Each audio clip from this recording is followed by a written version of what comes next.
Aloha everybody, this is Dr. Beth Ann, and this is August edition of Your Heart Magic. I chose the topic, the art of flow, for this month because a lot of people that I'm talking to these days are sharing experiences where they're saying something along the lines of, well, I set my course to go this way and it's gone this way instead. I am one of those people. A lot of us are going through unexpected detours in our life and times where life throws us a curveball, or we thought it was going to look a certain way and it looked another way instead. And when I think of the word flow, I think of somebody who is learning to work with the ingredients that they're given in order to be in your flow of life and go with the flow of life. I think of somebody who is self-knowledgeable and trying to live at a pace that honors yourself, and then take that out into your life every day and work with the ingredients that you're given and work with the pace of the life that you've set for yourself and make changes as you need.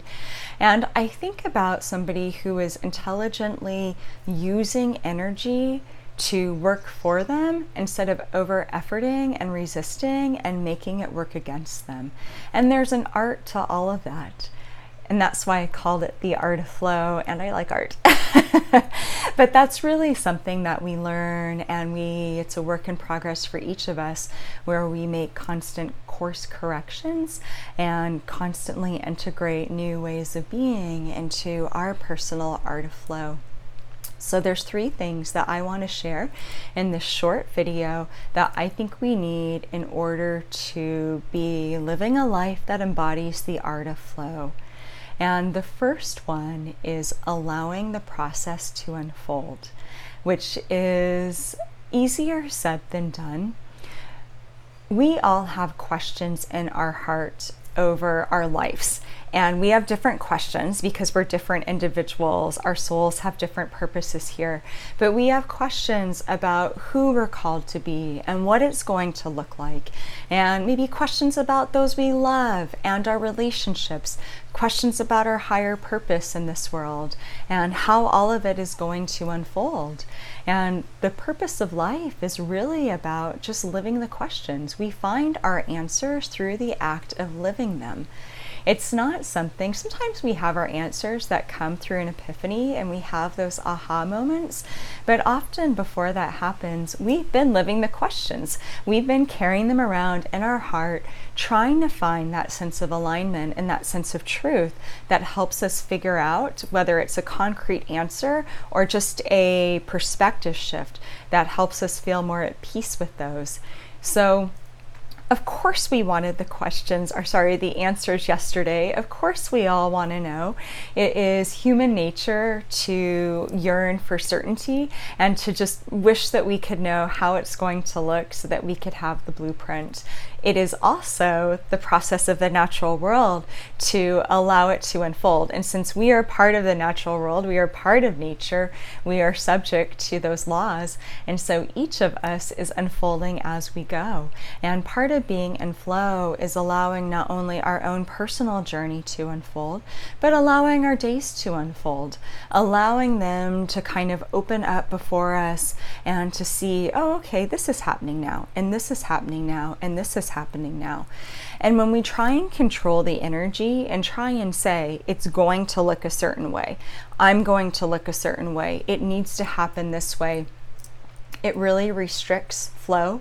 It restricts energy, and oftentimes all it does is create more friction and resistance and makes us get in like our own way of self, so it takes us that much longer to figure things out. So a really helpful way to think of unfolding is really if you were floating around, we're going to say one of those lazy rivers, and you don't really know what direction you're going to go, but you know that you're fully supported. You're in the yellow life raft, it's fully supported, you know you're safe. And when you turn a corner, you say, oh, now we're going this way. Oh, now we're going this way. Oh, now we're going under this little waterfall. And now we're going into this sort of swirly pool and we're turning around some. If we can bring that sense of movement throughout the day, it helps us find a more fluid pace. So that's the first thing I think we need. The second thing I think we need is conscious receptivity. And conscious receptivity is consciously and mindfully receiving from life by inviting it into the spaces that we're already occupying.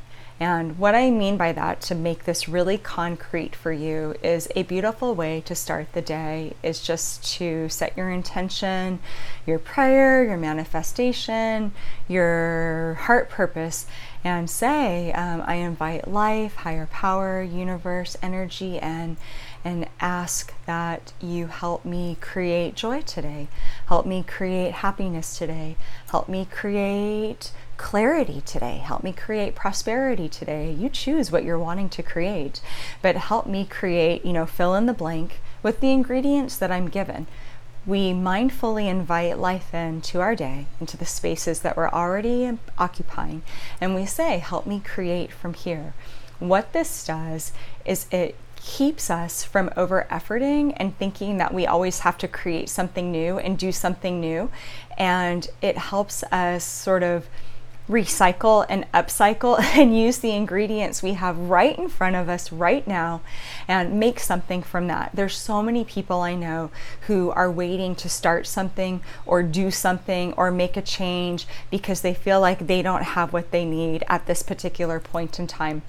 What if you said to life, help me create this dream in my heart from the ingredients I already have. Help me create the first step. Help me see the way. Help me start building the path. It's such a different way of working with what we already have inside of us. And it's a really beautiful way to soften the energy as opposed to always trying so hard. And a really good metaphor for that is if you think about riding a bicycle up a hill versus maybe being on a flat space where the